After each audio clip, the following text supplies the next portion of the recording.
The DJI FPV drone is an exciting, potentially innovative new product on the drone market. I have really enjoyed flying it so far, and I'm looking forward to improving my flying skills over the coming weeks. However, it is something of a new challenge when we look at this safety in flight and where we both can and perhaps should fly it here in the UK. Fellow YouTube creator and UK drone expert Ian in London joined me for a chat about our thoughts in terms of how to fly the new DJI FPV drone safely. You can find a link to his channel in the description below. Now, one important point to make here, which hopefully regular viewers of both our channels will know already, is that we're not trying to tell anyone what to do nor lecture the UK drone community at all. Geeksvana have received a lot of messages on this subject recently, and we thought it would be a good idea to put our thoughts out there. Let me know in the comments what your thoughts are on this new drone and finding safe spaces to fly it in. Enjoy!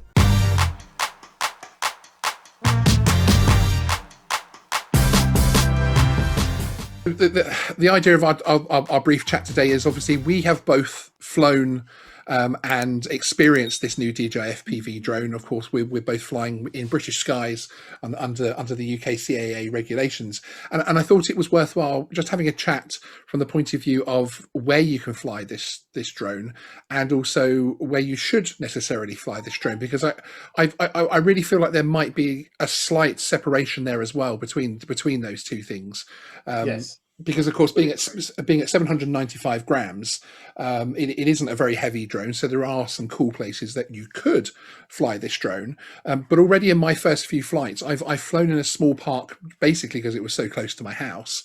But I found, even not necessarily in normal mode, but certainly in sports mode, I was running out of space very, very quickly. I was heading towards, roads and everything else. And on that flight, I was flying on the Article 16 authorization. So, of course, I had my volume up around the park, not wanting to go outside of the park bounds. Go right up to the edge of a congested. Exactly. And I was sort of, and my mind was saying, oh, but it's okay, you're A2 CFC qualified. But I took off on an Article 16. So I can't be swapping around, etc. And then I thought something like this video might be useful for people who are getting this drone or who are thinking about getting this drone in terms of thinking about where they can actually fly it. So yeah, I mean, we have the advantage, of course, it's 795 grams, so we can, as a legacy drone, fly under the A2 CFC, of course. Yeah, look, I have to say, I've thought about this. Somebody asked, is it classified? No, as in numeric classification. No. Correct. I said if it was, then I believe it's going to be a C3 because it hasn't got a slow-mo mode. Yes. And I really can't see any. You also have to have this. It's got to have features to minimize injury if it hits something. Isn't it 80 or 100 joules of force or something? I couldn't see any of that. No. So definitely a C3 when it gets classified. At the moment, so if it's a C3, then it's going to be relegated to A3 open category, open countryside, which in my opinion is exactly the only place you should be flying this. Sure, yes, if you have got your, the ideal big abandoned old factory, on an industrial estate, then great. But you already touched on one of the big issues in how quickly you run out of your space. And one thing I have really noticed, and I think I actually said it in the last video on the little motion controller, there is a huge difference between normal mode and sports mode in this. Yes. We've got used to flying at a maximum 42 miles an hour with all of the other Mavics, and suddenly this extra 18, possibly a bit more miles an hour, 62 miles an hour, I think, or something like that, it makes a difference. And when you're hurtling around at 60 miles an hour plus, and this is obviously if you're just in sports mode, then you are going to reach the limits. And one of the things I've really noticed is that you hit the 400, 450, and then bang, 500 meters distance from you, and it's like, well, hang on a second, now your spotter won't be able to see the rules. So this is one of the paradoxes of this drone. It's an FPV drone, and typically FPV drones are very small, very maneuverable, very agile, and very light, and very crashable. And so you can fly around all over the place. And when you do crash, and you do crash with FPV, it's not the end of the world, and you're not going to kill somebody. Exactly. Yeah, exactly. that is the huge paradox of this drone. If you hit somebody in the head, you'll probably kill them. The issue I find is that the legs, arms, whichever we're going to call it, they are, if you like, I mean, leaving aside, you've got the prop spinning and that will cut you. But then you ultimately have a bit of a crumple zone with most drones. Absolutely. The legs will break. You'll have a bit of, with this, no. These legs are solid. They're going to puncture something. So whichever way you look at it, it is certainly a far, far more dangerous drone. Yes. And my huge concern is, despite the default setting for the manual mode being just sports mode, and you've actually got to go through sub menus to enable. And even then, you know, when you're actually in manual mode and you flip that switch, you've still got to move one of the sticks and hold it there for a few seconds before it will then activate it. But that's still not really enough, is it? No. So they make such a big song and dance about use a simulator. Yes. And I don't know. I mean, I looked up the other day, around the world, I think it's literally either 50-50 or possibly even a bit more Android than iPhone. There is no simulator for Android users. Yeah, so which is kind of like a nod to it almost. The only thing you can do is what I had to do at the weekend. Yeah, you get up high, you finally flick it into manual mode, and you hope for the best, and you keep your finger pressed on that brake button. Yes. And a couple of times still, I went from about 85 meters down to 20 meters in literally a couple of seconds. Yeah, it's incredible. And that's, in effect, you're having to learn in a live environment. Now, I'm lucky. I've just got rural farmland all around me. And I even know where there are footpaths and where there are no footpaths. So, and I'm lucky to have some truly enormous fields right on the front of my house. Absolutely. Right at the front driveway. I've got one of the largest fields you could ever imagine. It's beautifully ploughed, got just a couple of trees in the middle, and that's where I'm practicing. Yeah, indeed. But how many people have got that set up on their doorstep? They haven't. That's right. Where are you going to fly this? You're going to try and fly it in a park. Exactly like I did. Yeah, exactly like I did. And you know, anyone that watched the first flight video that I put out today, you can see that I was only in sports mode, and that was now a few days ago. That particular flight was only in sports mode for literally a few seconds, because the first time I did it, I was at the opposite. It was a triangular shaped park. I was at the opposite end at a good height above the trees, and this is just sports mode, of course. Clicked it into sports mode, came up with the warnings, everything else like that. Fired along, came back towards myself because I thought that's the safest thing, at least my spotter can see it. Backed off round to now come at the wedge side of the park and come back round.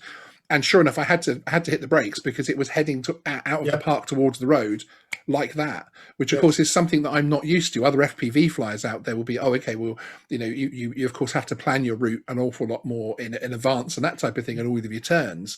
But to camera drone flyers, we're not used to this. I mean, to plan your route just because you're going to run out. I mean, I'm trying to remember, how much is 60 miles an hour, 100 kilometers an hour? Is it 40 meters per second that we get up to? Yes, it's something like that. Yeah. So there you are, 10 seconds, you've gone over 400 meters. And that literally means every 10 seconds, 10 to 12 seconds, you're hitting the extreme of your legal VLOS distance. Exactly. So yeah, you are literally just going backwards and forwards. Yes, exactly. And which is where I think you're going to be able to get some really nice cinematic shots with this drone that you set up. I mean, I could see, you know, let's not argue about airspace and that type of thing for a moment, but a nice old building, you know, a nice old castle or something that you have permission to fly in, or however you're managing to fly there. I could see myself flying that with the Mavic, getting the usual shots, and then actually putting the FPV drone up and getting in normal, perhaps sport mode, getting a few nice shots. But this is it to me, it doesn't feel like something that's going to be up in the air for very long. One, because of course the batteries don't last very long, but also because I don't necessarily, as you're saying, with the especially in sport mode, how quickly this thing gets away from you, it isn't necessarily going to be that easy to keep within visual line of sight. You know, the speed thing is, I am struggling to see the justification for this drone. Don't get me wrong, you can see from the videos I put up already, and you know, the ones I'm still editing now, I'm having crazy fun. Yes. It's Same. Yeah, completely different to anything I've ever flown before. absolutely. There's a Yeah, huge part of me that just says this is actually such a compromise in a way that it's actually going to please nobody. They've designed it, I genuinely think, for people like me. I don't know your FPV experience, but mine was the same. 100% the the Parrot same. Mambo was the only Yeah, thing I'd ever done before, that's and that it. was not an FPV The tello for drone. me. Yeah. No. And certainly I mean, I don't know if you remember the old Mavic Pro used to have fixed wing mode, and It did. Yes. like that. And that was a bit of fun, certainly. And there's no doubt that, again, I mean, if you saw the motion controller one that I did at the weekend, I mean, very intuitive, fantastic. And Yeah. you pluck it in sports mode and you are zooming around over the trees and everything. But absolutely.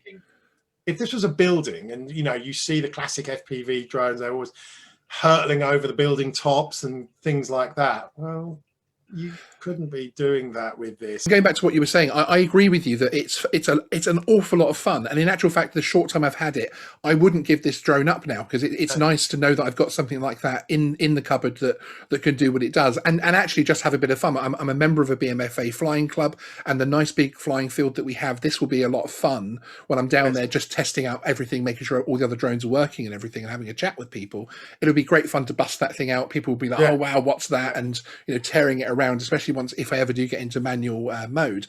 But I don't think it's a £1,400 tool in your camera drone bag. Definitely not a tool. I mean, for a start, no matter what I do, those bloody props are still nipping in all the time. And I know it's designed so that when it's on the angle, and the camera is up, you're not going to see them. But if you're flying at that angle, you're flying at full speed, and you will run out of battery in 7 minutes. And it's not going to be very cinematic for us mere mortals. For us mere mortals, at least. Yeah. I tell you what, for years I rode a Yamaha R6 motorbike. Okay, nice, looked cool, went like it was a very fast motorbike indeed. Completely impractical, but insane fun. I now ride a GSR 600, still a powerful beast. A lot more comfortable, a lot more practical. Yes. This falls into the R6 or the R1 or the Hayabusa range. It's basically crazy fast, hopelessly impractical, but pretty cool fun to fly around. And I almost feel like perhaps we are very much using a product which is an early stage product that actually the next generation of the next iteration of this in a year or so's time might actually bring things back to a point where it really is a hybrid drone. But I wouldn't really call this a hybrid drone, because it isn't an FPV drone, because it won't do 3D and that type of thing, and it isn't able to corner in the same way as those quads. And it, of course, isn't a cinematic drone, because you don't have the control of the camera and the props and everything else like that. So I don't even think it really is a hybrid drone, which is what I and a lot of people were thinking it would be. I think it is something different, and I think we have to almost give this something different time to establish itself. This might be 3D TV. You know, this might be something in 18 months' time, 2 years' time, we'll say, do we remember when DJI did an FPV drone? And actually, the next one might be a proper FPV drone. You never know. That's an interesting point. I mean, you know, I wish this drone was the weight or the mass of the Mini. Yes. It would be far more maneuverable. You've just got too much inertia, and when you've got this mass trying to decelerate or accelerate so quickly and trying to corner, you need a tremendous amount of power to change completely the momentum and you know, break that inertia and move it around. And that's where suddenly, you know, you need a bigger battery, you need more powerful motors. Well, we're gonna have more weight, we better have the reinforced legs then in that case as well. And you end up with this solid monster that as you say, is, I mean, I don't know, I've never seen a racing FPV anything like as heavy as no, that's right, exactly. And I do think we are either going to see this become a 3D TV and it will disappear, or it will actually be like the original Tesla Roadster, with all of its glitches and problems, and it was a Lotus in disguise and all this sort of thing, and actually that then evolved into future products which are now, of course, amazing. To me, this drone, if they actually just marketed this drone as a non-racing drone, you can do, especially if you release the Attitude, which you can release the Attitude, and in sports mode, you're still going crazy. The whole concept of the goggles with no latency to speak of, and you are immersed. Yeah. That is a fantastic. It's addictive. It's addictive, and I really enjoyed it from the point of view that all of my telemetry is on there as well, and of course I am the drone. I am FPV in the drone, so I'm not looking up and down. I'm not sort of looking at my drone, looking down at telemetry to see what's happening, and then having to find it again. And there is, you know, as much as we practice, there's always, especially getting older with glasses and everything else like that, there's always, you know, some lag in my brain for getting the two. And that sync. I think is where they have kind of missed a trick here, because they could have sold this as an FPV drone, because it's FPV by definition because you've got the goggles. Yes. It doesn't have to have the manual mode. And I think they added that almost as an afterthought because people were already slagging it off with the leaks and the like, saying, you know, well, I mean, you know, you're going to call it an FPV drone, but it's not going to do true FPV things, so therefore it's a load of rubbish. But in truth, they've made it ugly to use manual mode. They've made it difficult to have to peel off the cover and get a little Allen key out to adjust the, you know, they could have had a bloody lever. They could have done something, I'm sure. Yes, they could have done something a bit more intelligent. Absolutely. But instead, manual mode seemed almost like an afterthought. And this was actually all about flying it in sports mode, because for me, as a Mavic, you know, the first FPV flight video I put up was genuinely my very, very first flight. Awesome. And within a couple of minutes, I was like, oh my God, this is so much fun. It's amazing. Because I think within 20 seconds, I got bored of normal mode. So I chuck it in sports mode. And suddenly I'm zooming around over the trees. And as you say, I'm not looking down, looking up, looking up. No, I'm just totally immersed in this. Yeah, I was very surprised as well at actually how much situational awareness I had. I've always been a little bit down on FPV as wearing goggles from the point of view that they don't have situational awareness if they don't have a spotter. But actually, I was surprised that I really could tell where the trees were. I really could tell where the ground and everything else was. There wasn't any kind of, you know, the whole spotter thing is blindness. Good for your bloody aircraft, your helicopters coming along and the like. Exactly. Or people walking on footpaths and the like. But you have got this perfect, pretty high definition view with zero latency. Yeah. Fully immersive. You can see a lot more than the spotter can, frankly. Telemetry. So to me, there's no doubt. I mean, I may get better at manual mode. I don't enjoy it. It's not fun. I think I say at the end of the video that I'm going to upload in the next day or so, you know, this was not a flight I enjoyed. And it's true. You know, I've been flying for years. I really didn't like this. And the reason I didn't like it is because I didn't feel I was in control. And I did not feel like I knew what I was doing. Well, I knew I know I wasn't. I didn't know what I was doing.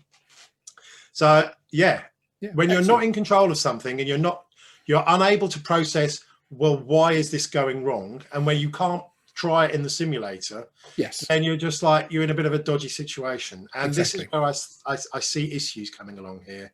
I agree with you completely. I don't want to be an old neggy Nora. No, and I was actually just about to say, for anyone that's new that's watching this that hasn't either heard of either myself, Geeksvana, or Ian in London, if you've not heard from Ian in London, then you must be from Australia or something. But you know, we're not telling you how to fly. That isn't the style of our channels at all. We like to give you the information and allow you to do what you want with that. You know, you got to give the pros and cons. And occasionally I like to point out possibilities of stuff that can go wrong. You know, I mean, every couple of years I do 15 ways to crash your drone or 25 ways to avoid crashing, with good reason, because these are things that have been near misses for me that I hadn't even thought of. So what I'm going to say is, like, watch out. If you do this, this could happen. Yes. And that's all I'm saying here as well. You know, absolutely. Go into manual mode, then you could really go from 100 meters high down to the ground in about 3 seconds. Exactly. So, and it will, and if it hits a tree or if it hits a field, then you've lost your toy. But if it happens to have veered off and you've crossed the corner of a park and then you hit a little kid, you're going to be that first headline. You're going to be the guy in the headlines. Exactly. This is why I'm just a little bit, it's an uncontrollable beast. Yeah, I completely agree. So in summary, I think we both agree that this is not a drone for the A2 CFC, although it technically could be used as one. I think in normal mode or something, if you've got some use for it in normal mode, Yeah, in normal A2, mode. I mean, then okay. the other thing, well, Because Sean, the other in thing a really congested area, but you're not going to keep visual line of sight. is the you've got to be considerate. Yes. Okay. One of the nice things about the Mini too, especially, it's such a small, quiet. It looks like a little toy, exactly, and it sounds like a little toy, and it doesn't frighten anybody. Okay, this thing is a bloody great big alien that will that you can hear from half a mile away. Exactly, and you're just going to piss people off. Yeah, it's simple as that. You're going to, you know, it's going to get you noticed. It's going to get people looking at you. And again, in a congested area, whereas where you're flying your Mini 2 and you can get it up, and actually you can, of course, it's moving so much slower, and you've got your eyes on it the whole time. You can get that much further, what feels like quite far away, in visual line of sight, even with buildings and trees around you. However, with this thing in sport mode, it will be gone 3 seconds, and unless your spotter is a highly professional drone pilot themselves. Well, you need to have good hearing. You just follow the sound, because no matter how far away you fly, you can still hear it. Exactly. It's always a good one, isn't it? I mean, you know, ultimately, this is the first drone I've owned that actually is just like, this is just an expensive Hoons toy. Yes. For hooning around, completely having a laugh. It makes a bloody loud racket. And yeah, it's very, very easy to crash. Exactly. Other than that, you spend your 1,500 quid on the drone plus goggles plus a couple of batteries, because that's really pissing me off as well. The lack of battery life. And I know the FPVs are saying, it's great, what are you complaining about? And it's like, yeah, but it's not what we're used to, though, is it? And the FPVs go out with 10 fully charged batteries because they do quid each. Yes. Right? We don't. I've now got I've got 2 more coming from DJI. That's another 250 quid I've had to spend on 8 + 8 minutes of joy. Great. So this is an expensive Hoons toy that is tremendous fun, and I just really hope people see the flip side of it and just saying, you know, I've got to fly this away.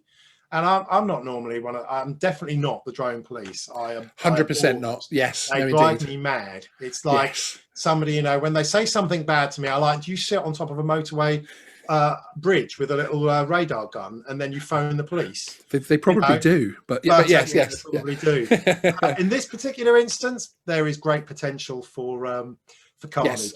So and that really is the message. That really is the message to take away. You know, your Article 16 authorization flying in a park. Just remember how small that space is on an FPV drone compared to a camera drone. A2 CFC, I honestly wouldn't necessarily bother unless you're in very unique circumstances and you've got a lot of experience. But otherwise, if you're in a field somewhere, etc., and you want some fun, then this is a lot of fun. Especially when you keep it in sports mode and you've got less chance of crashing it, etc. Excellent. Okay, well, thank you very much for joining us, Ian. There's a link to Ian and London's channel in the description as usual. And stay safe out there, everyone. Indeed. We'll speak very soon, mate. You take care. Oh, you're still here. I tell you what, while you're here, I'll tell you a joke, shall I? So I encountered a video on YouTube that said how to stop procrastinating. I thought, how handy is that? So I saved it for later. Boom, boom. See you next time.